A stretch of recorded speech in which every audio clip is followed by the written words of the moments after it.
Olá, meus irmãos, bom dia a todos, muita paz. Hoje nós vamos falar sobre um assunto que já foi motivo de uma outra exposição que fizemos. Mas vamos tentar focar hoje de uma forma diferente, buscando esclarecer e apontar um caminho para as pessoas que se deixam levar, que sofrem de ansiedade. Podemos dizer que ansiedade, pânico, medo, depressão são sinônimos. Cada uma tem uma especificidade, mas todas elas advêm, nascem na alma das pessoas. Uma pessoa ansiosa, ela tem medo disso, medo daquilo outro, chega inclusive a ficar com pensamentos atormentadores, com ideias até de suicídio. E uma coisa muito grave nisso tudo é que essas pessoas acabam achando que estão perturbadas, que estão obsediadas, e não é nada disso. A psicologia tem um arsenal extraordinário para amparar essas pessoas nesse estado de sofrimento. E realmente essas pessoas precisam descobrir um caminho. As casas espíritas são um antídoto, um remédio abençoado para esses casos de uma forma geral. Porque o centro espírita, ele é, antes de qualquer coisa, um local de estudo e preparação, de fortalecimento da alma. Então ele proporciona a quem os procura passes, palestras, cursos, triagens, evangelho, que são elementos indispensáveis para que a pessoa procure se fortalecer. Posso garantir o seguinte, meus irmãos: uma pessoa com pânico, com ansiedade, com depressão, ela é, antes de qualquer coisa, uma pessoa que não tem coragem de enfrentar o problema. Ela se entrega, ela não luta contra a situação que se estabeleceu na sua vida. O cérebro fica desajustado no sentido de não coordenar corretamente a fluência do raciocínio, dos pensamentos. E a pessoa passa a viver um verdadeiro martírio. Vamos ressaltar que todas essas doenças da alma são próprias de quem vive numa correria tão grande. Quer tudo para ontem, nada para hoje e muito menos para amanhã. Se alguém diz tem paciência, já é motivo para a pessoa entrar em crise, porque ela se recusa a ter paciência. Ela não quer se auto-curar. O que é preciso ser feito? A crise de cada uma dessas coisas não vem de repente do nada. Ela vai dando sinais de que irá se estabelecer, de que a pessoa irá entrar num estado de muita necessidade. Ora, meus irmãos, se a pessoa já tem o ponto de partida, já sabe que vai acontecer, o que é que ela precisa fazer? Procurar ficar alegre com uma música, com uma boa conversa, ver um bom filme, ler um bom livro. Ela precisa desviar o raciocínio, o pensamento daquele mal que está se aproximando. Mas ela está tão habituada a sofrer que ela diz assim: eu não tenho forças. Eu vou procurar psiquiatra. Eu vou procurar psicólogo. E deve procurar mesmo. Porque eles são muito bons socorristas para esses casos. Mas podem ver.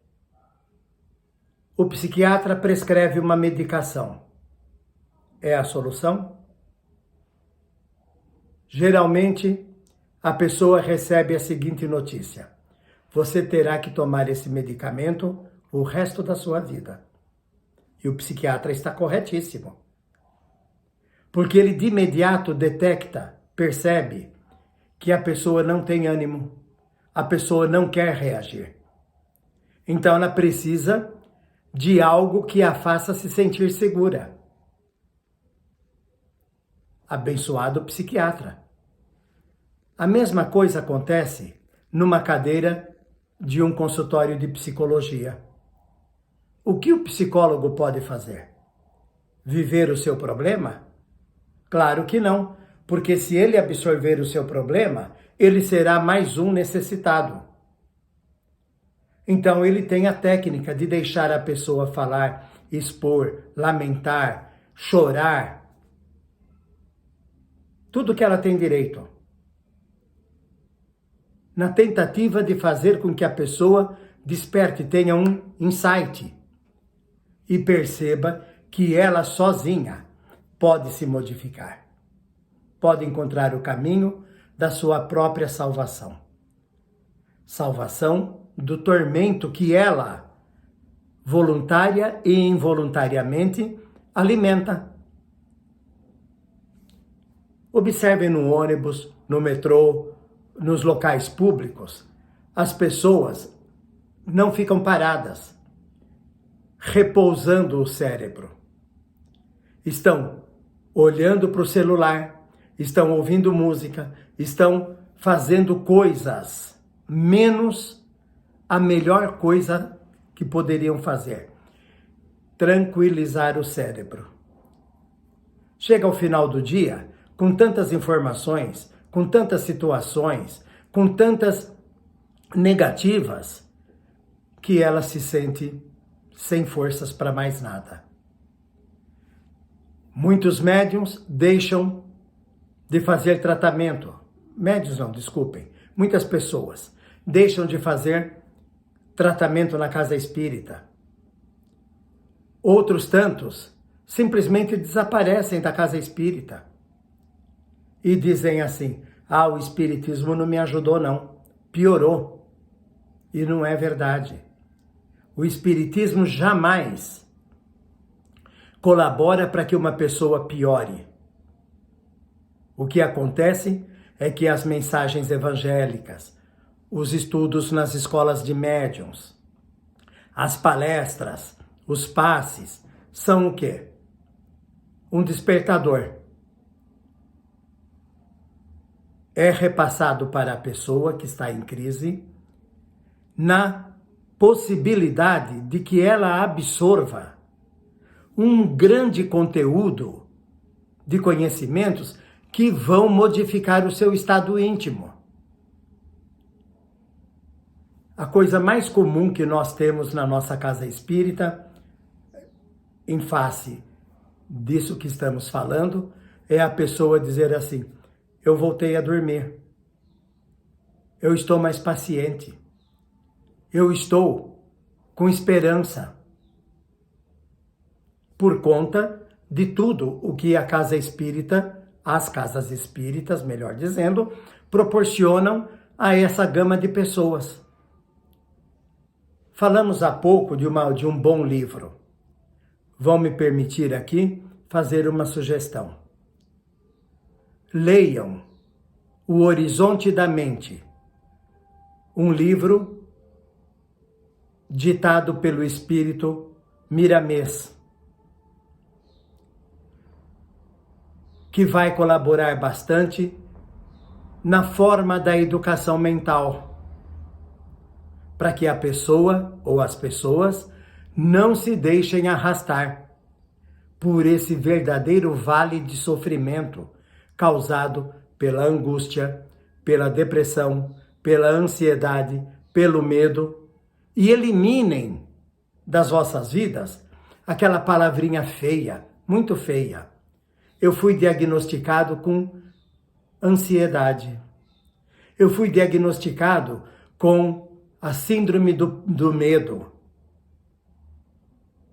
As síndromes existem, porque nós deixamos que elas germinem, brotem, cresçam, criem raízes profundas e nós simplesmente ficamos observando o desenvolvimento disso tudo.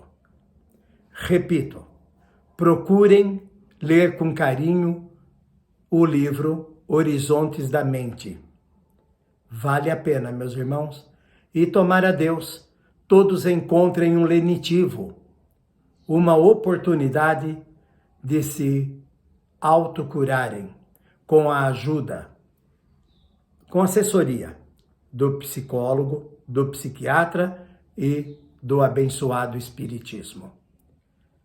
Bom dia a todos, muita paz e até a próxima semana.